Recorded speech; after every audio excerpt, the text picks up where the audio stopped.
하나님 이루신 모든 세계 내 마음 속에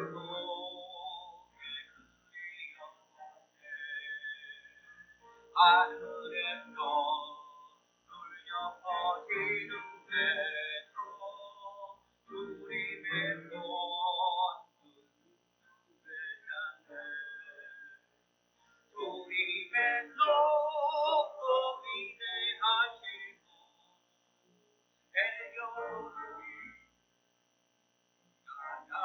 찬양하네. 주님의 높고 위대하시고 내 영혼이 찬양하네.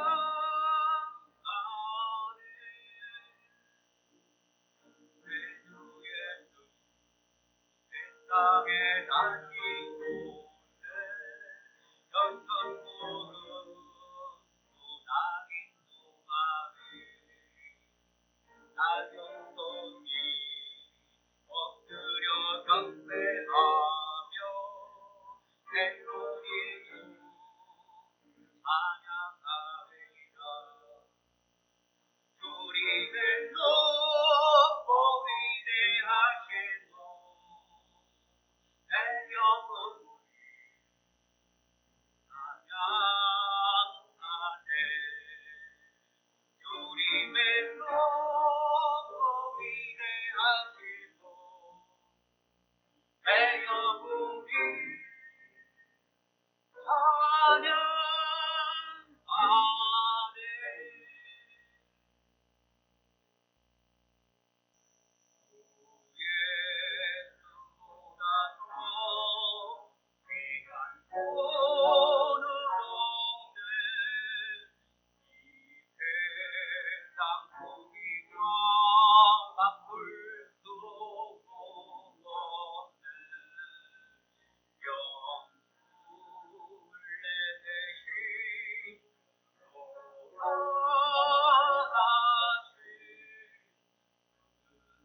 놀라운 사랑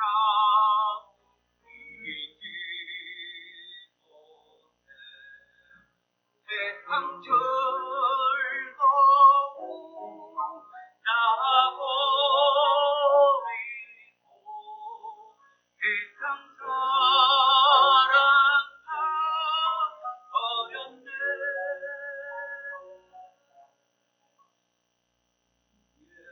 예수보다 더 귀한 분은 없네. 예수 밖에는 없네.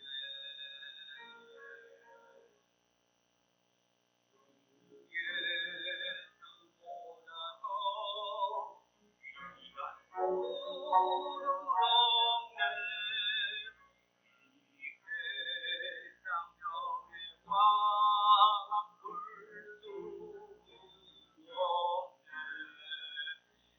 이 고백을 위선 세상 잃고 사랑하는 삶 되지 못해. 세상 즐거움 다 버리고 세상 사랑 다 버렸네.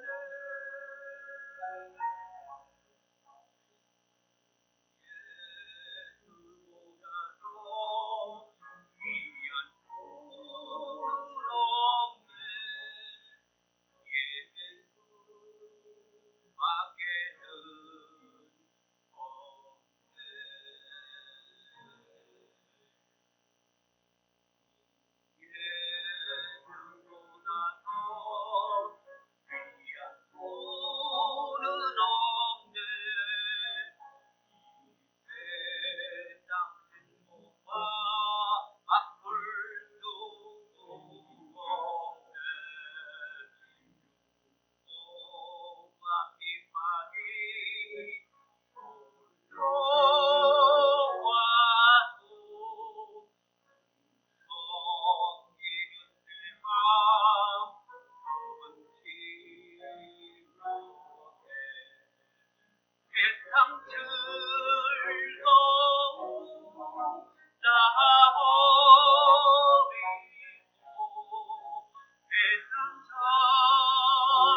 자비하신 하나님 아버지, 오늘도 저희들 사랑하셔서 예전으로 발길을 인도하시고 하나님 앞에 예배하게 하시며 말씀으로 우리가 위로받게 하시고 우리의 영혼이 새 힘을 얻는 귀한 시간 주신 것 감사합니다.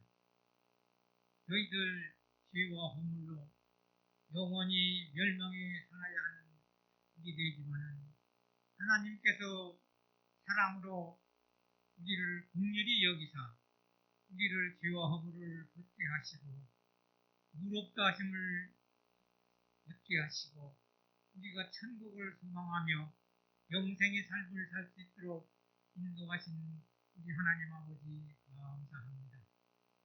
저희들 이제는 우리의 썩어져가는 옛 모습을 벗어버리고 우리의 묵은 마음밭을 갈아엎어서 새로운 밭으로 만들어서 하나님의 말씀으로 우리의 마음밭이 귀한 열매를 풍성히 맺어서 그 말씀 가운데서 우리가 앞으로 하나님의 영광을 위해 살아갈 수 있도록 도와주시고 우리가 늘 충성하는 마음으로 하나님을 섬길 수 있도록 인도해 주시기를 간절히 바라고 합니다. 그리하여 우리가 우리 주 예수 그리스도의 마음을 우리 마음밭에 품어 늘 하나님의 온전하시고 선하신 그 뜻을 따라서 하나님께서 우리를 부르시고 그 부르심에 합당한 삶을 살아 드릴 수 있도록 우리가 날마다 기도와 찬송하며 감사하며 늘 하나님 앞에 엎드려 기도하는 우리의 모습이 될 수 있도록 오늘도 인도하시고 함께해 주시기를 간절히 바라고 합니다. 그리하여서 우리가 날마다 하나님의 그 뜻을 품어 말씀을 사모하고 그 말씀을 늘 되새김질하면서 우리가 하루하루 천국을 향해 한 걸음 한 걸음 달려가는 믿음의 사람들이 될 수 있도록 오늘 또 인도하시고 함께해 주시기를 간절히 바라고 원합니다. 또한 오늘 또 우리 사랑하는 죄종 한 위에 세우셨사오니 능력과 강건함으로 붙들어 주시고 오늘 선포하는 그 말씀 한마디 한마디가 우리 마음밭에 깊이 뿌리 내리서 선배 100배의 결실을 맺는 귀한 말씀이 되게 하시고 그 말씀으로 우리의 영혼이 새 힘을 얻어서 날마다 주를 섬기며 항상 기뻐하며 감사하며 기도하는 우리의 모습이 될 수 있도록 인도해 주시옵소서. 또한 간절히 원하옵기는 이 세상 모든 사람들이 불안과 초조와 긴장 속에서 살아가고 있습니다. 하나님이여 불쌍히 여기시고 이 코로나 바이러스를 하루속히 이 땅에서 물러가게 하시고 우리가 평안한 마음으로 안정된 마음으로 주의 전에 나와 예배할 수 있도록 인도해 주시고 우리의 생활과 모든 경제활동이 안정되어서 우리가 평안한 마음으로 주를 섬길 수 있는 이 세상이 될 수 있도록 하나님 인도해 주시옵소서. 오늘 또 저희들 이렇게 주의 전으로 불러 모아주셨사오니 마음을 다하고 힘을 다하고 성품을 다하여 신령과 진정으로 예배하는 귀한 이 시간 되게 하시고 우리는 이뤄받는 시간 되게 도와주시옵소서. 감사하며 우리 주 예수 그리스도의 이름으로 기도하옵나이다. 아멘.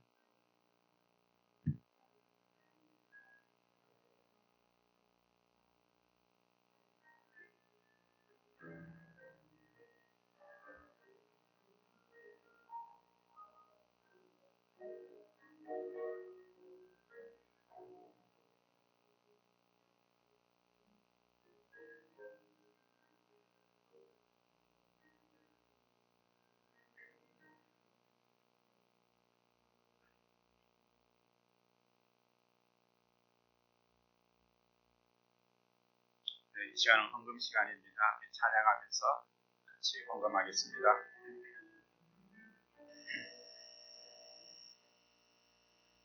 내게 있는 염류가 주께 가져와 그 발 위에 힘 맞추고 깨뜨립니다. 나를 길 고르신 그발 저름마다 그 신소랑 새겨놓았네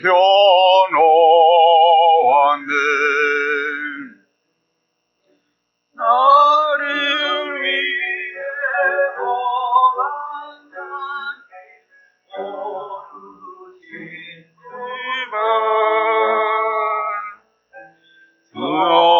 여름마다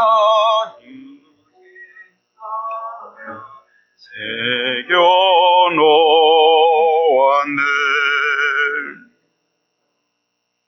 네, 우리 이 시간 다 같이 우리 미국과 한국을 위해서 이 시간 우리 예배를 위해서 우리 함께 통성으로 중보기도하는 시간을 갖기를 원합니다.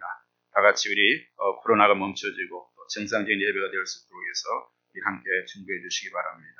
다 같이 통성으로 한번 기도하겠습니다.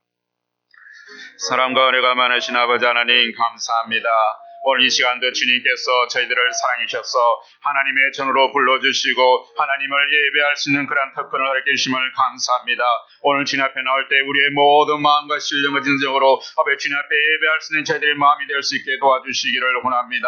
아버지 무엇보다 이 세상이 아버지 코로나19로 인해서 참으로 많이 힘들어하고 어려운 가운데 있습니다. 하나님 이제는 이 코로나19이 멈추게 도와주시고 아버지 소멸되게 도와주시고 하나님의 그런 진 모든 주의 종들이 주님 앞에 나와서 함께 예배할 수 있는 아멘 그런 예배가 회복되어질 수 있도록 주께서 도와주시기를 원합니다. 아멘 모든 경제가 정상으로 회복되어질 수 있게 도와주시고 또 우리 한국에서 주님이시여 이러한 코로나에서 더 힘들지 않도록 하나님께서 이제는 주님 붙들어 주시기를 아멘 간절히 바라곤 합니다. 아버지께서 주님이시여 우리 주님 앞에 나와서 아멘 예배할 수 있는 이 코로나를 통해서 많은 사람들이 깨달아지게 하시고 아멘 주님 앞에 두 손 들어와서 회개하며 아멘 주님 부르시는 아멘 그 음성을 들을 수 있는 아멘 그런 계획이 하시고 우리 모든 사람들이 주님이시여 이 시대를 분별할 수 있는 아멘 분별력을 주께서 허락해 주시기를 원합니다. 오늘 이 시간에 주님 앞에 저희들을 불러주셔서 이 거룩한 예배자에 나오게 하셨으니 하나님께서 우리의 마음을 주님 열어서 아멘 주님을 예배할 수 있게 하시고 우리의 신령과 친절전 앞에 나갈 수 있도록 도와주시고 하나님 홀로 영광 받아 주시기를 아멘 간절히 바라곤 합니다. 아멘 또한 주님 모든 사람들에게 하나님의 놀라운 은혜를 주님이시여 체험할 수 있도록 하나님께서 말씀으로 도전해 주시고 아멘 찬양해 하시는 하나님을 만나서 아멘 주님을 만남을 통해서 그들의 인생이 변화되어지는 아멘 그런 예배가 성공하는 오늘 한 시간 될 수 있도록 은혜 주시기를 원합니다. 이 시간도 주님 앞에 나올 때 우리가 꺼져 나오지 않게 하시고 하나님께 주신 많은 것 중에서 우리가 일본 선택해서 아멘 정성스럽게 들고 나온 손길마다 하나님께서 일일이 기억하시고 아멘 그들에게 갚아주시기를 원합니다. 아멘 또한 이 물질이 쓰여지는 것마다 아멘 주의 영광이 드러날 수 있도록 은혜 베풀어 주시기를 아멘 간절히 바라곤 하며 예수 그리스도 이름으로 기도드리옵나이다. 아멘.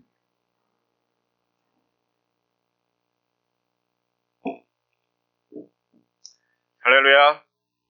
네, 오늘 이 시간 우리가 광고 시간인데 하기 전에 우리 먼저 또 이 강순영 목사님 참 오래간만에 오셨습니다. 아주 코로나 때문에 많이 다니지도 못하고 또 많은 교회들을 다니면서 또 그런 사역을 하고 계신데 우리 허방수 집사님, 우리 강순영 목사님, 우리 사모님 같이 한번 일어나면 박수로 한번 하겠습니다. 네, 감사합니다. 네, 다른 것은 우리 기고 그냥 참고해 주시기 바랍니다. 그리고 우리 다 같이 일어나서 우리 하나님 말씀 보겠습니다. 하나님 말씀은 우리 빌립보서 4장 1절에서 3절 말씀 우리 함께 통독하겠습니다. 다 일어나시죠.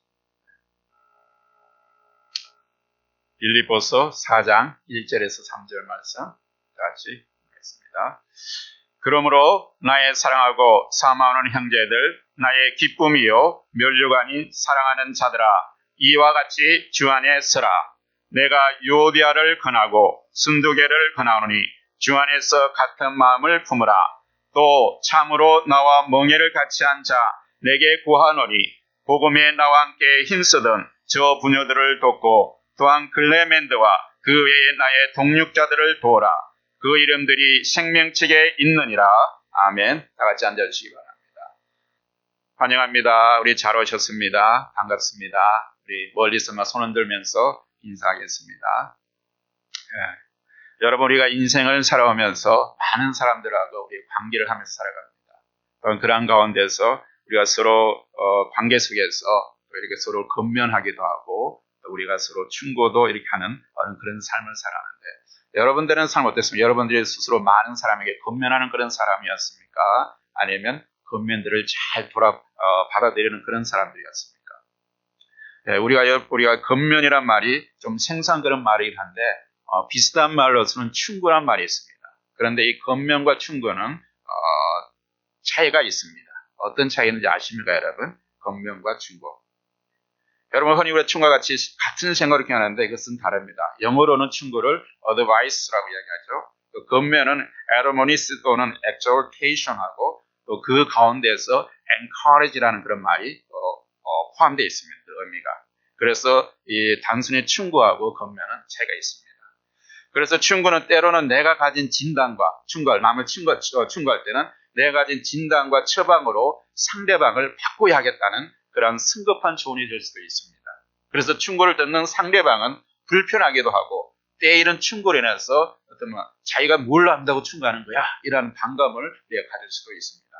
그리고 충고는 또 우리가 보면 상위 사람들, 위의 사람이 아랫 사람에게 하는 그러한 어떤 일이 될 수 있고 또는 경험이 많은 사람이 경험이 적은 사람들에게 하는 그런 방법이 될 수 있습니다. 그러므로 우리가 이것은 내가 한 수 가르쳐줘야지 하는 어떤 그런 마음의 태도를 가지고 상대방을 충고하기 때문에 상대방들에게는 많은 그런 상처를 남기기도 하고 참 어렵습니다. 관계는. 그래서 진정한 성경적 건면은 먼저 상대방의 충고를 말을 하는 것이 아니라 바로 먼저 귀를 기울여서 상대방의 이야기를 듣고 마음을 헤아리는 것부터 시작됩니다. 그래서 충고는 말하는 사람의 마음을 시원하게 하는 것입니다. 자기가 말을 해놓고 나서 자기 마음이 시원하는 거죠. 자기 속에 있는 마음을 다 이렇게 뱉어내기 때문에 자신의 마음에 긴장이 풀리기 때문에 자신이 시원한 겁니다. 하지만 건면은 바로 상대방의 마음을 시원하게 하는 것입니다. 충고를 듣는 사람, 건면을 받는 사람들의 마음을 시원하게 합니다. 왜냐하면 상대방의 마음을 헤아려서 그에 꼭 필요한 언어, 또 그 상대방을 배려하는 언어로 마음을 터치하기 때문입니다.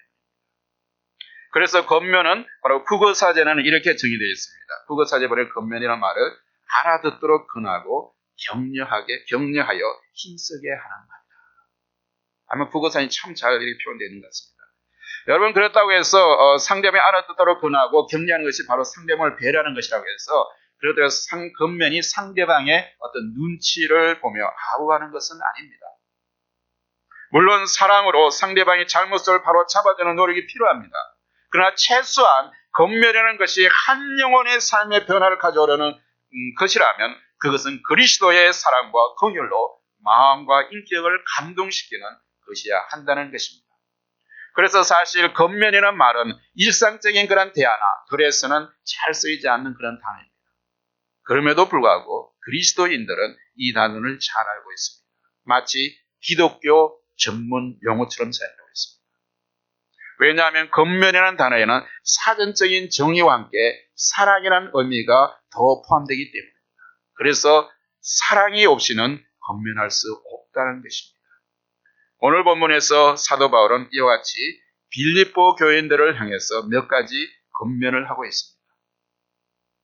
오늘 본문은 그러므로라는 말로 시작하고 있습니다. 여러분이 그러므로라는 이 단어가 나온 데는 바로 특별한 그 말이 뜻이죠.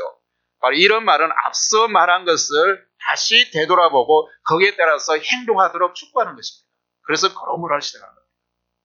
지금까지 바울은 제1장에서부터 3장에 걸쳐서 빌립보 교인들에게 교회의 하나 될 것과 그리스도인으로서 성숙한 그런 삶을 살기를 힘쓸 것, 그리고 유대주의적인 율법주의자와 반도덕주의자를 경계하면서 땅의 것이 아닌 바로 하늘의 것을 소망하는 그런 삶을 살아라고 이제까지 바울이 계속해서 빌립보 교인들에게 권면하고 있었습니다. 그것에 이어서 오늘 본문은 바로 빌립보 교회에 있었던 분열과 갈등의 문제에 대한 교훈을 주고 있습니다. 이것은 바울이 지금까지 주었던 교훈에 기초하여서 종합적인 어떤 썸머리에서 종합적인 결론적인 부분을 바로 이게 성격을 권면을 주고 있습니다. 여러분 우리가 1장에서 3장까지는 정교회 성도들에게 영향을 미치는 중요한 교리적인 그런 문제에 대해서 권면했다면 오늘 4장에서부터는 바로 바울은 성도가 마땅히 추구해야 될 믿는 사람들이 바로 성도로서 마땅히 추구해야 할 그런 생활에 대해서 실제적이고 구체적이고 그리고 개인적인 그런 권면을 하고 있다는 것을 우리가 특징으로 볼 수 있습니다. 그런데 이러한 권면을 하기 전에 바울은 먼저 자신과 빌립보 교인들과의 관계에 대해서 먼저 초점을 맞춥니다. 여러분, 아무리 우리가 좋은 권면이고 아무리 좋은 우리가 많이 있으라도 우리가 권면 서로 주고받을 때 상대방과 서로 신뢰의 관계, 사랑의 관계가 형성되지 않으면 아무리 좋은 그런 말을 해도 그것이 억셉트되지가 않습니다. 그래서 바울은 여기서 먼저 사도 바울은 빌립보 교인들이 권면하면서 지난 날을 통해서 우리가 어떤 관계에 있는지, 나와 너의 어떤 관계인데 그것을 다시 한번 상기시켜주면서 통해서 바로 더 그 뒤에 좀 무거운 말을 집어주면 그런 말을 하려고 이런 일을 하고 있는 겁니다. 오늘 1절에 보니까 이렇게 이야기하고 있습니다. 그러므로 나의 사랑하고 사모하는 형제들, 나의 기쁨이요 멸류관에 살아가는 자들아, 이와 같이 주 안에 서라. 오늘 사도 바울은 빌립보 교회 성도를 위해서 이와 같이 부르고 있습니다. 어떻게 부르고 있습니까? 그거는 이렇게 말합니다. 나의 사랑하고 사모하는 형제들, 나의 사랑하고 사모하는 형제들. 빌립보 교회는 사도 바울에게 정말 잊을 수 없는 교회입니다. 그는 빌립보 교회 성도들을 사랑하고 있었고 그리고 만나고 싶어 했습니다. 여기서 사랑한다는 그런 말과 사모한다는 말은 계속해서 그 사람을 그리워하고 만나고 싶어서 고대하고 그러한 어떤 마음의 간절한 마음을 이야기하고 있습니다. 사모한다. 그 말은 계속 보고 싶어 한다는 겁니다. 여러분, 그렇다면 빌립보 교회가 사도 바울에게 이렇게 특별한 이유가 무엇입니까? 왜 사도 바울에게 빌립보 교회는 그렇게 특별한 이유입니까? 그것은 우리가 빌립보 교회가 세워지는 배경을 보면 알 수 있습니다. 이 빌립보 교회가 세워지는 배경이 바로 사도행전에 나와 있습니다. 빌립보 교회의 개척 배경은 바로 사도행전 16장에 기록되어 있습니다. 바울은 그 당시에 소아시아에서 선교하려고 계획하고 있습니다. 계속해서 소아시아 쪽으로 바울이 그 부분대로 선교 여행하면서 복음을 전했습니다. 그런데 그가 드로아에 있을 때에 밤에 마게도냐 환상을 보게 됩니다. 마게도냐 사람이 밤에 나타나서 와서 우리를 도우라는 그런 환상이었습니다. 바울의 지금의 계획은 이제는 정반대인 아시아로 가려고 그렇게 선교 계획을 하고 있었는데 하나님께서 어느 날 바로 환상교에 나타나서 바로 성령이 인도하시는 환상의 마게도냐 환상을 통해서 바로 정반대 유럽 쪽인 마게도냐 쪽에서 와서 우리를 도우라는 그런 환상을 보게 됩니다. 그래서 바로 이 바울이 성령의 음성인 줄 알고 바로 그것에 순종해서 유럽 최초로 세워진 교회가 바로 빌립보 교회입니다. 그 당시 바로 이방 나라에서 최초로 세워진 교회죠. 어쩌면 소아시아에서 맴돌던 바울을 하나님께서는 성령께서 그를 유럽으로 향해했습니다. 더 그런 사이의 지경을 넓힌 거죠. 더 멀리 가게 만드신 거죠. 그런데 그것은 정말 낯설은 것이었습니다. 바울에게도 이방 땅이었고 낯설은 것이었습니다. 물론 그가 이방의 사도로서 부름받았지만 이곳은 로마의 식민지였고 이곳에는 유대인이 많지 않았기 때문에 그 많던 유대인이 해당도 없는 그런 곳이었습니다. 이방인의 땅이었습니다. 처음 빌립보 교회에 가서 시작된 교회 개척의 과정을 보면 정말 성령의 역사가 일어난 것을 볼 수 있습니다. 아무도 없는 사람들, 알 수 없는 사람들, 어떤 연고지가 없는 곳에 가서 복음을 전할 때 그것을 교회를 개척한다는 것이 얼마나 쉽지 않은 일이겠죠. 우리가 이슬람권이나 이런 곳에서 아무도 없는 복음 받는 그런 곳에 가서 바로 예배를 시작하고 교회를 만드는 것이 쉽지 않은 것처럼 그 당시도 그렇겠습니다. 그러나 이 바울이 처음에 그런 어떤 바울이 강가에서 어느 여자들에게 하나님의 말씀을 전할 때 성령께서 자주장사 루디아의 마음을 움직이셔서 복음을 받아들이게 하시고 그 루디아가 바로 빌립보교의 첫 번째 교인이 됩니다. 이것은 그 만날로 계획한 것이 아니지 않습니까? 성령께서 인도하신 거예요.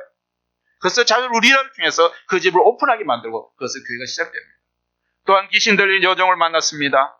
그래서 그 귀신 들린 여종에게 예수 이름으로 귀신을 쫓아내게 됩니다. 그래서 그 여종이 바로 또 빌립보 교회의 두 번째 교인이 됩니다. 계속 여성도가 많아집니다. 빌립보 특징입니다. 그런데 이 여종이 귀신을 쫓아낸 일로 사도 바울과 실라는 바로 감옥에 갇히게 됩니다. 이방 나라에서 전도하다가 옷을 벗기우고 엄청 두들겨 맞고 그리고 발에는 쇠고랑을 차고 깊은 감옥에 갇혔습니다. 여러분들은 어떻게 생각하십니까? 아무도 없는 곳에서 그냥 하나님 복음 하나 붙들고 가서 복음을 전했는데 바로 깊은 감옥에 갇혔습니다. 이러한 절망적인 순간에 바울과 실라는 달랐습니다. 좌절하고 절망하는 것이 아니라 깊은 밤에 기도하고 찬양할 때에 바로 그 지진이 일어나서 바로 옥문이 열리고 발에 쇠고랑이 끌려졌습니다. 이것이 성령 역사가 아니겠습니까, 여러분? 이 일로 인해서 간수와 가족들이 또한 예수님 믿고 구원받았습니다. 바로 이와 같이 빌립보교회는 이렇게 씌워졌습니다. 고난 속에서 하나님의 크신 은혜를 경험하며 세워진 이 교회를 바울이 어떻게 잊을 수 있겠습니까? 그래서 바울은 자신이 사역을 하다가 힘들고 어려울 때마다 이 빌립보교회를 생각하면 성령의 역사와 하나님의 놀라운 은혜를 생각하면서 그의 마음에 기쁨이 넘쳐났습니다. 아무리 힘들고 어려운 그런 상황에서도 하나님께서 자신을 위해서 행했던 그 놀라운 일, 그 은혜를 경험함을 비켜했다고 생각하면서 하나님은 지금도 이게 고난 가운데 있지만도 그와 같이 성령이 역사하신 것처럼 그 빌립보 감옥처럼 이런 역사 다시 일어날 거야. 이런 소망을 가지게 되는 거예요. 여러분도 하나님의 은혜를 경험한 것을 기억하고 계십니까? 그것이 여러분을 움직이는 원동력이 될 수가 있습니다. 그래서 그는 이 빌립보 교회 성도들을 나의 기쁨이요 면류관에는 고백하는 것입니다.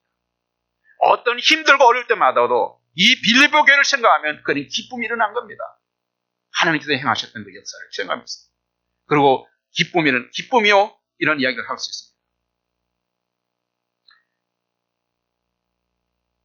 그리고 그 빌립보 교회를 면류관이라고 고백하고 있습니다. 이것은 바울의 빌립보 성도를 향한 그의 마음이었습니다. 빌립보에 대한 그런 간절한 마음이었죠. 여러분은 여기서 면류관이라는 말은 어떤 말입니까? 그 당시에는 운동 경기에서 승리한 승리자의 머리에 씌워주던 것이 바로 면류관이었습니다. 그리스에서. 로마에서.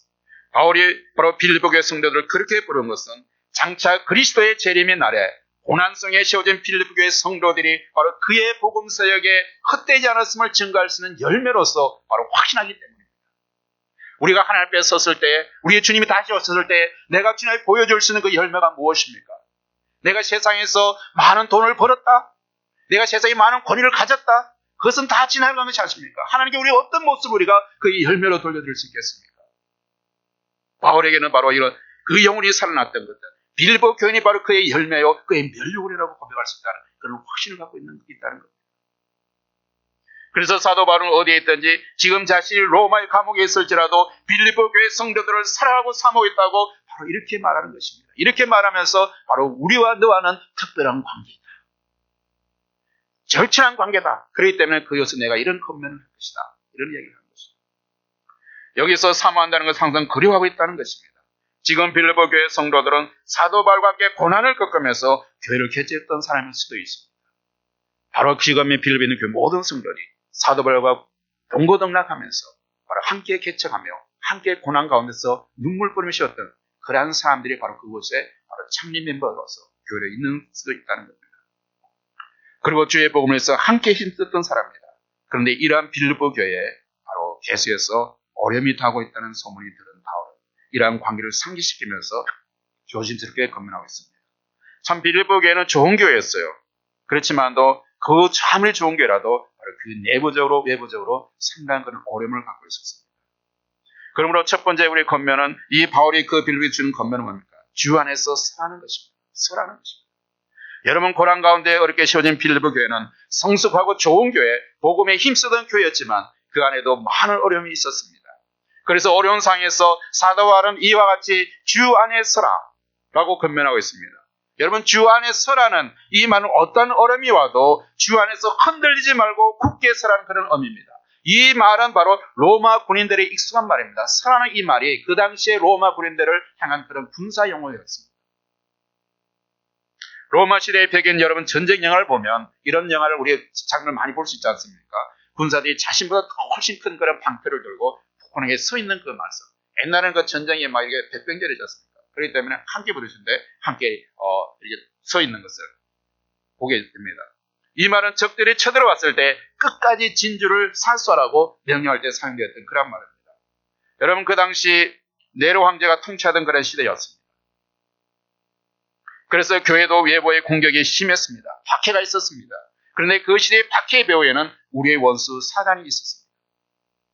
사단은 빌립보 교회만 공격하는 것이 아닙니다, 여러분.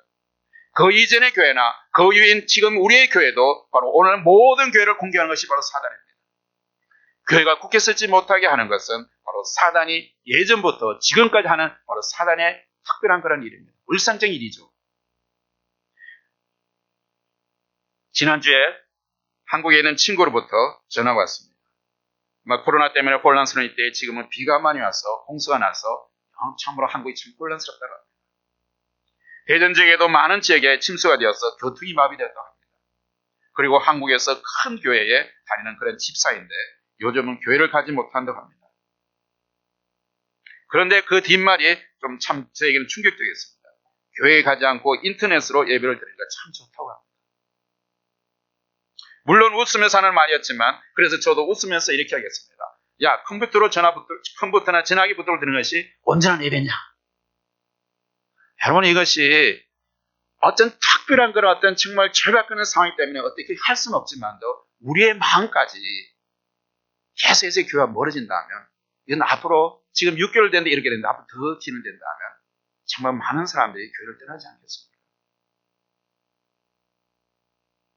어쩔 수 없는 세계적인 상황이긴 하지만 이러한 식으로 교회가 계속해서 통제된다면 아마 많은 사람들이 교회에서 멀어지고 하나님을 떠나게 될 것입니다. 우리의 마음과 생각에 편리한 것만 쫓다가 영혼이 병들게 되는 겁니다. 특히 지금 한국에서 이런 코로나19로 인한 세계적 재난과 홍수로 인한 국가적 재난을 당한 혼란 속에서 일부 국회의원들이 차별금지법을 만들어서 법으로 통과시키려고 합니다. 만약 이 법이 통과되면 더 이상 교회에서는 성경대로 설교할 수 있는 것이 될 수가 없습니다. 복음적인 교회는 더욱더 통제될 것이고 사람들은 교회를 가까이 할 수 없고 하나님이 떠나게 될 것입니다. 그것은 바로 종교를 억압하는 것입니다. 이러한 것은 대환란의 날을 예고하는 하나의 사인은 아닐까요? 저는 지금 이 시대를 살아가면서 약 20년 전에 보았던 한 영화가 가끔 생각납니다. 그 영화는 바로 기독교 종말에 관한 영화였습니다. 마지막 때의 장면을 보여준 그런 영화였습니다.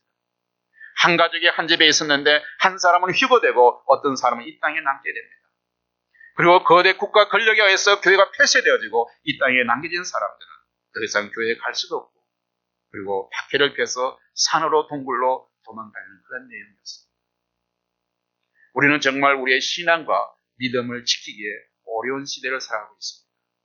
앞으로 우리 믿는 자들이 다가올 많은 영적 전쟁에 우리가 굳건하게 서 있어야 됩니다. 서 있지 못하면 안 됩니다. 사단은 한 사람이 구원받으면 그냥 포기하는 것이 아니라 그가 구원받지만 굳게 서지 못하도록 계속해서 방해합니다. 영적으로 성장하지 못하도록 계속 사단은 방해한다는 겁니다. 핍박하거나 대적하기도 하고 진리를 잘못 가르치기도 합니다. 진리가 아닌 것으로 진리와 유사한 것을 가르치고 성도들이 하나 되지 못하도록 내부의 분열을 일으키는 것. 이것이 바로 사단이 하는 일입니다. 여러분, 성도들 개개인을 향해서 사단이 공격을 합니다. 여러 가지 일로 공격하죠. 한 사람 한 사람을 무너뜨려서 결국 어떻게 됩니까? 교회를 무너뜨리는 겁니다. 이 교회 구성회가 한 사람의 사람이 모여서 시장국에 모여서 바로 성도들의 공동체 아닙니까? 그런데 그 한 사람 한 사람 무너뜨림을 통해서 교회 전체 공동체를 무너뜨리려고 하는 것입니다. 그래서 유럽의 교회가 문을 닫고 미국의 교회가 자유주의와 세속주의에 물들어가고 있습니다. 이 미국을 사회를 어떤 사람은 소돔과 고모라 같은 더 악한 그런 시대라고 이야기하고 있습니다. 이 시대에서 오늘 이 여러분도 경험하고 있지 않습니까? 교회가 얼마나 힘을 잃어가고 있습니다. 지금 이 시대는 우리 가장 필요한 것은 우리 영적 분별력을 갖는 겁니다. 영적 분별력을 갖는 겁니다. 한국은 세계에서 가장 교회가 급성장하고 부흥이 일어났던 곳입니다. 그리고 미국 다음으로 전 세계 선교사를 파송하는 그런 나라가 되었습니다. 그런데 사탄은 지금 한국을 공격하고 있습니다. 한국을 뒤흔들고 있습니다. 이러한 영적 전쟁에 승리하기 위해서는 우리는 우리의 자리에 굳게 서 있어야 합니다. 그렇다면 이러한 영적 전쟁에서 승리하기 위해서 우리가 굳게 지켜야 할 자리는 어디입니까? 굳게 지켜야 할 자리. 오늘 본문 1절을 다시 한번 읽습니다. 주 안에 서라. 어디에 서라고 하는 겁니까? 주님 안에 서라는 겁니다. 주님 안에. 예수 안에 있으라는 겁니다. 본문이 밝히는 것은 바로 우리가 굳건하게 서기 위해서는 주 예수님 안에 서 있어야만 합니다. 우리가 이 거대한 세상에 맞서서 영적 전쟁에서 굳건하게 서기 위해서는 바로 주님 안, 예수 안에 있어야 한다는 것입니다. 예수 안에 서 있으라고 합니다. 그래야만 우리가 탈피하지 않고 정말 주님의 나라를 위해서 서갔습니다. 오늘 많은 사람들이 예수님을 믿는다고 하면서도 예수 밖에 쓰는 사람이 너무나 많아요. 예수를 신앙 고백하면서 나의 주님으로 고백하시면서 그의 삶이라는 것은 예수 밖에 있는 사람들이 많다는 거예요. 그런데 예수님은 바로 예수 안에 있으라는 겁니다. 예수 안에만 들어오라는 겁니다. 우리가 이 세상의 풍습을 쫓지 않고 세속에 물들지 않기 위해서는 바로 주님 예수 그리스도 안에 우리가 자리를 잡고 그 자리를 끝까지 지켜야 된다는 겁니다.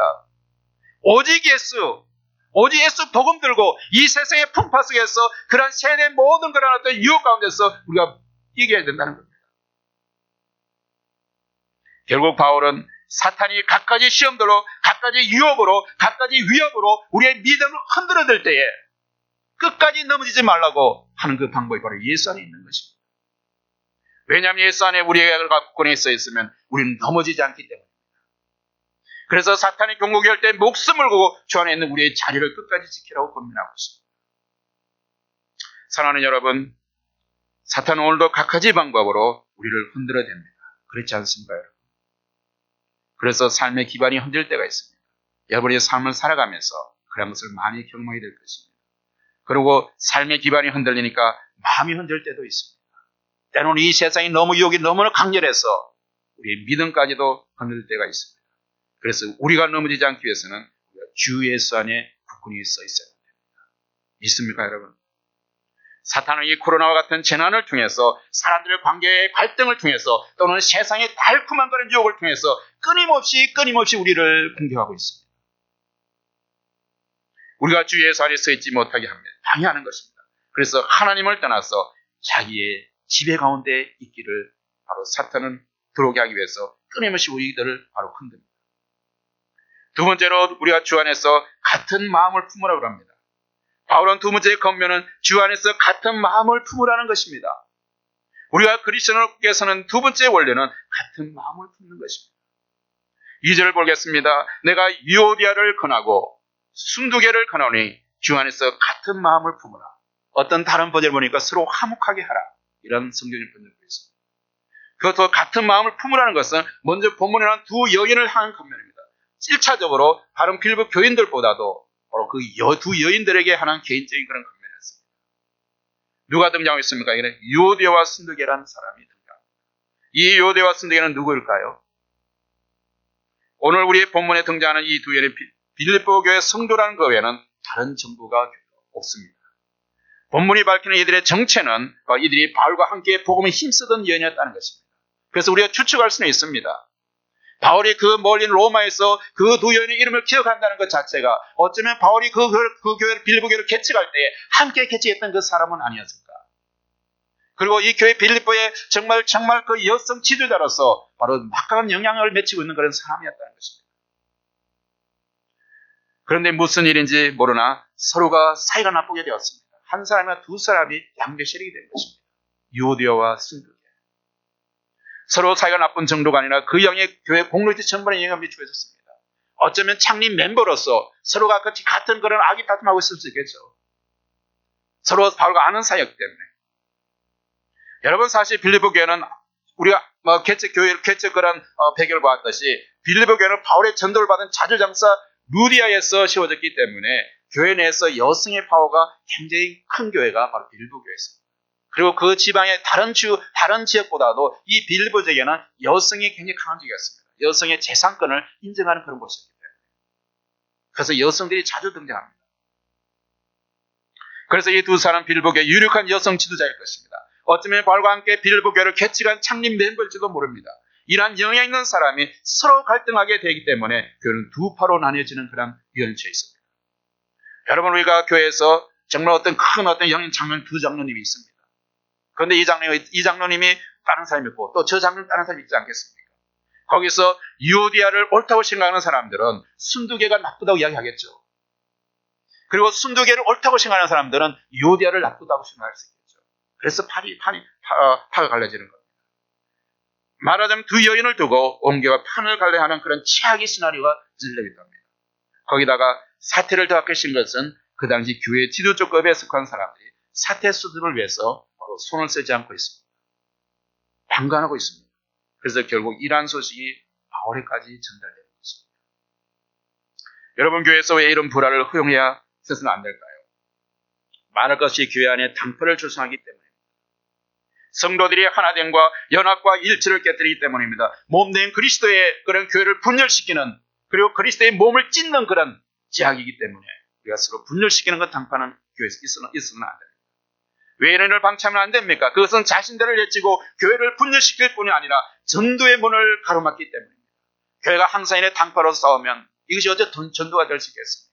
세상이 빛과 소금을 간다하고 이 교회에서 좋은 그런 사랑의 공동체를 보여줘야 되는데 날마다 교회가 잘못되는 인상들, 그런 안티적인 그런 부분들이 전혀 알려지면 그것이 바로 복음을 맞는 그런 것이기 때문에 안 된다는 겁니다. 그것이 바로 복음을 전파를 가로막고 교회가 하고자 하는 일을 망치게 하는 큰 지향이기 때문입니다. 여러분, 외부의 적도 막아야 됩니다. 그러나 우리는 우리의 내부의 분열을 끊게야만 합니다. 우리 자신의 영혼을 위해서, 하나님 나라의 확장을 위해서 우리는 내부로부터 향해 되는 교만 유혹을 물리쳐야 됩니다.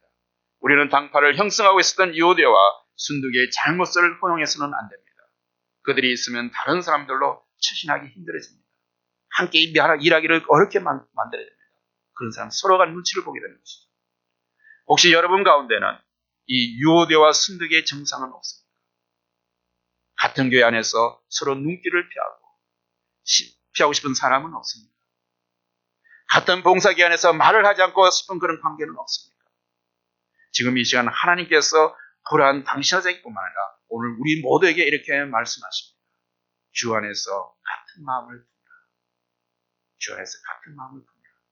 우리와 같은 마음을 품고 하나가 되지 않고서는 이 거대한 세상에 맞서서 국권에게 서서 함께 영적 전쟁을 감당할 수가 없습니다. 교회 공동체가 분열되고 일제되지 않은 상태에서 세상의 빛과 소금 역할을 하며 복음전의 소명을 성취하는데 너무나 무력합니다. 그래서 바울은 서로 같은 마음 품고 하나 되라고 권면하고 있는 것입니다. 세 번째로 우리가 볼 것은 동력자를 도우라고 합니다. 바울의 세 번째 권면은 동력자를 도우라는 것입니다. 바울은 함께 복음의 동력자 된 사람들을 도우라고 권면하고 있습니다. 우리가 이 세상에서 함께 그리스도인으로 굳건하게 있어서 세상을 상대해서 혼자서는 힘듭니다. 그래서 주님께서 우리를 개인보다 교회 공동체로 우리를 부르셨습니다. 각 지체가 서로 연합해서 하나의 몸을 형성하는 것입니다. 그래서 주 예수 안에서 같은 마음 품고 서로 도우라는 것입니다. 그래서 3절에 이렇게 말합니다. 또 참으로 멍에를 같이 한 자 내게 구하노니. 여러분, 이 멍에를 같이 한 자라는 말은 이 짧은 말씀에는 바로 바울의 경험을 통해서 나온 매우 중요한 그런 동력의 원리와 교훈이 담겨져 있습니다. 멍에를 같이 한 자. 여러분, 멍에란 말이 무엇입니까? 멍에는 바로 밭을 갈 때 쟁기등을 연결해서 바로 소의 짐승 어깨에 고정시키는 그런 기구를 멍에라고 합니다. 이 멍에를 매는 짐승에는 함께 보조를 맞춰 가야 하는 인내가 필요합니다. 그리고 아픔을 견뎌내야 됩니다. 여러분은 레크레이션에서 게임할 때 두 사람이 각자 한 발을 묶어서 반환점을 도는 그런 게임을 해봤을 것입니다. 경험해 보셨습니까? 정말 그렇게 한 사람을 통해 발을 묶고 왔을 때 그게 잘 되던가요? 서로 호흡을 맞추지 않으면 가다 넘어지고 가지 못합니다. 바로 이 멍에를 매는 것 그런 같습니다. 같은 페이스를 맞추는 겁니다. 어떤 사람이 잘나서 어쩜 먼저 가는 것이 아니고 뒤에 따라온 사람 그 발을 맞춰서 같이 가라는 겁니다. 그래야만 이 교회가 하나 일치됩니다. 멍에를 맨 손들도 마찬가지입니다. 힘이 들고 익숙해질 때까지는 인내가 필요합니다.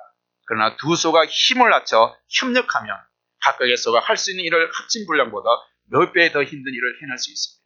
이것이 멍에를 같이 한다는 문자적 의미입니다. 여러분, 우리가 조금 늦어질지라도 어떤 잘난 사람이 먼저 가는 것보다도 우리가 서로 발을 눈높이로 낮아져서 발 맞춰서 함께 갈 때에 그것이 결국은 좀 늦을 때 나중에는 더 큰 역사를 이룰 수 있다는 겁니다. 여러분, 이 바울 곁에는 이처럼 멍에를 같이 하는 동력자들이 많이 있었습니다. 이들은 모두 다 복음을 위해서 고통을 나누며 협력했습니다. 브루시길라와 아골라 같은 사람은 자신의 목숨을 걸고 바울을 도왔습니다. 그러한 사람들이 있었기 때문에 숱한 박해와 고난 속에서도 위대한 선교를 감당할 수 있습니다. 바울의 선교 사역의 열매는 여러 성도들의 동력의 결과였음을 우리는 기억해야 합니다. 바울이 아무리 위대한 인물이 해도 함께하는 동력자들이 없었더라면 결국 그와 같은 선교의 결과를 가져올 수 없었을 것입니다. 바울에게 음식을 제공하고 거처를 마련해주고 죽음의 위에서 건져주고 함께 옥에 갇히고 영에 직접 동참하고 그 협력의 종류도 우리는 다양하게 많습니다. 이것은 협력할 자세만 있다면 얼마든지 어떤 분야든지 복음사에 동참할 수 있다음을 보여주는 것입니다. 이처럼 주님의 일을 위해서는 협력하는 자세가 중요합니다. 이곳에 있는 여러분들은 여러분의 목회자를 위해서 어떤 협력을 할 수 있습니까? 오늘 본문 말씀을 따라 우리가 적용한다면 여러분 각자가 주 예수님의 굳게 서십시오. 그리고 서로 다투지 말고 같은 마음을 품으십시오. 서로 미하고 투기하지 말고 서로 화목하여 그리스도 성품을 닮아가서 현실에서 여러분의 구원을 이루어가는 그런 삶을 살아가십시오. 이것이 바로 목회자를 돕는 것이며 여러분의 목회자가 신바람 나게 목회할 수 있는 그런 바탕을 걸어줍니다. 여러분 모두가 세상의 빛과 소금의 역할을 함으로써 좋은 동력자가 되기를 원합니다. 그런데 중요한 핵심은 이제 3절 후반에 나옵니다. 이것은 바울의 겉면이 아니고 동력자들을 위해서 그리스도 안에 있는 모든 사람을 위해서 선포하는 바울의 말씀입니다. 그것은 무엇입니까? 이 말씀입니다. 그 이름들이 생명책에 있느니라. 그 이름들이 생명책에 있느니라. 여러분 생명책에 이름이 있다는 것은 그들의 믿음과 봉사를 바울이 인정하고 더 나아가서 하나님께서 인정하셨던 것을 바로 알게 해주는 것입니다. 이보다 더 큰 복이 우리에게 있겠습니까? 믿는 자로서 성도로서 우리의 이름이 하늘에 있다는 것과 우리 이름이 생지에 기록되는 것보다 더 큰 어디에 복이 있겠습니까? 여러분? 이 기쁨은 모든 것을 극복하게 합니다. 이것은 우리에게 안정감을 주어서 이 험난한 생을 살아갈 때 우리가 당당하게 나가서 주의 복음을 전하며 그리스도의 상품을 닮아가며 이 세상을 나갈 수 있는 그런 힘을 제공하는 것입니다. 우리의 이름은 생명책에 기록됩니다. 사랑하는 성도 여러분 기억하십니까? 주 예수님께서 전도를 하고 돌아온 제자들에게 이런 말씀을 하신 것을 기억하십니까? 그들은 자부심과 자랑으로 가득 차 있었습니다. 그래서 주님 앞에 나서 이렇게 고백합니다. 주님, 주의 이름으로 귀신들도 우리에게 항복하더이다. 70인의 사람들이 두 틀짝을 모아서 전도를 보냈는데 나가서 기도해줄 때 귀신들을 쫓아나오고 정말 병든 자도 일어나고 이런 능력을 경험하고 와서 그들이 들떠서 주님께 이야기합니다. 우리가 주님의 이름으로 이야기하니까 귀신들도 쫓겨나오고 참으로 병든 자도 이렇게 고침받는 걸 우리가 경험했습니다. 거기에 흥분하고 있었습니다. 그때 주님은 이렇게 말씀하십니다. 그러나 귀신들이 너에게 항복하는 것으로 기뻐하지 말고 너희 이름이 하늘에 기록된 것으로 기뻐하라. 성도 여러분, 여러분의 이름이 생명책에 기록되어 있는 것을 확신하십니까? 내 이름은 정말 생명책에 기록되었다고 여러분 믿으십니까? 여러분의 소유할 수 있는 최대의 야망이자 최고의 특권이 이 땅에서 우리의 이름이 하늘나라에 있고 생명책에 기록되는 그것입니다. 이보다 더 큰 기쁨과 격려의 이유는 없습니다. 하나님께서 그 이름에 생명책에 기록된 여러분 한 사람 한 사람을 아시고 계십니다. 여러분이 정말 생명책에 기록된 이름이라면 하나님께서 여러분 한 사람 한 사람을 개인적으로 알고 있다는 겁니다. 사람들은 여러분을 다 알지 못합니다. 그러나 하나님께서 여러분의 이름을 기록하시고 여러분의 행동 모든 것을 지금 다 아시고 있다는 것입니다. 여러분, 세상 사람이 아무리 알아주지 않아도 하나님이 알아주시면 그것도 다 아닙니까? 그것도 충분하지 않습니까?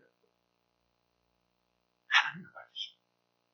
우리가 고난 가운데 있을지라도 세상이 건세 있는 자들이 우리 알아주지 않더라도 하나님이 알아주시면 그것이 우리에게 큰 복이 되지 않겠습니까? 그것이 우리 모두의 그런 충분한 그런 조건이 되기를 바랍니다. 만물의 마지막 때가 가까웠습니다, 여러분. 주님께서 곧 오십니다. 그러므로 이제 주 안에서 굳건하게 서십시오. 주 예수 안에서 같은 마음 품고 세상을 분별하며 주님의 위대한 일을 준비하십시오. 여러분의 이름이 생명체에 기록된 것을 기억하십시오. 기도하겠습니다.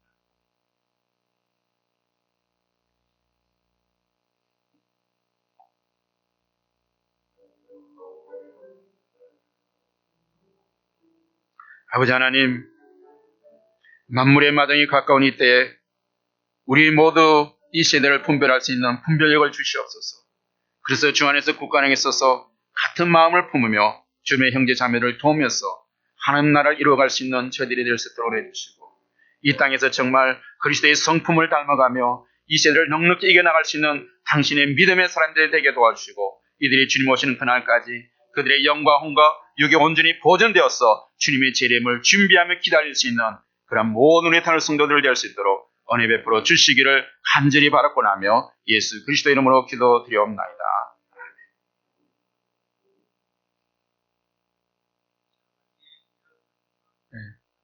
우리 성령 마치고 우리 강순현 목사님 나오셔서 오늘 우리를 위해서 축도해 주시겠습니다.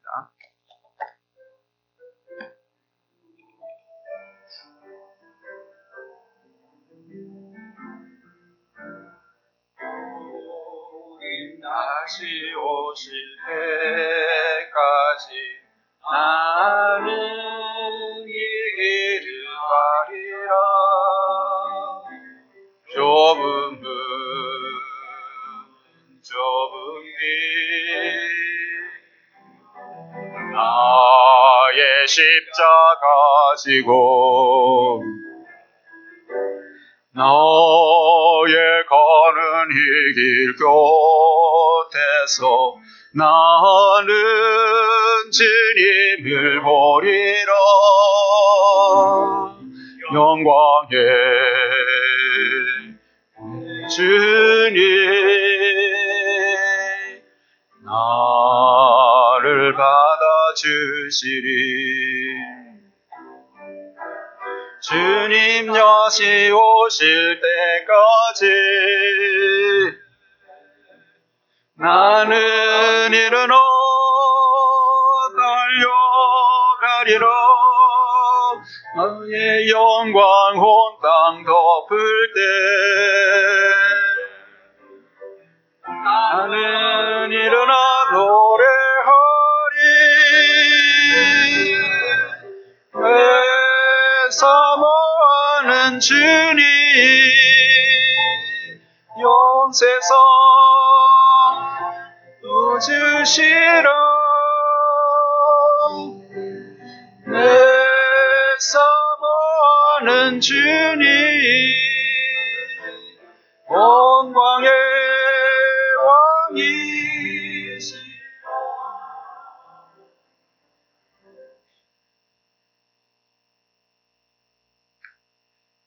귀하신 아버지, 오늘 특별히 사도 바울이 잊을 수 없는 그 빌립보 교회에 보내는 편지를 통해서 우리에게 이렇게 말씀해 주신 하나님을 찬양합니다.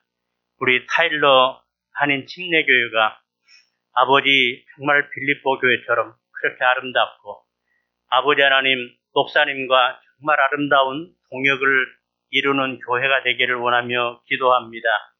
성도들이 주 안에 굳게 서게 하시고 주 안에서 우리가 같은 마음을 품게 하시고 하나님 특별히 복음을 위해서 수고하는 자들의 좋은 동역자가 될 수 있도록 인도해 주시고 우리의 이름들이 생명책에 기록된 것을 기뻐하는 교회 되도록 인도해 주시옵소서. 지금은 우리 주님 예수 그리스도의 크신 은혜와 하나님 아버지의 말할 수 없는 사랑하심과 성령의 교통하심이 하나님 오늘 말씀 듣고 정말 빌립보 교회에게 권면했던 것처럼 주 안에 견고히 서고 같은 마음을 품고 정말 이 복음 사역자의 좋은 동역자가 되기를 원하며 돌아가는 우리 성도들의 심령 위에 가정 위에 아버지 영원토록 함께 계실지어다. 아멘.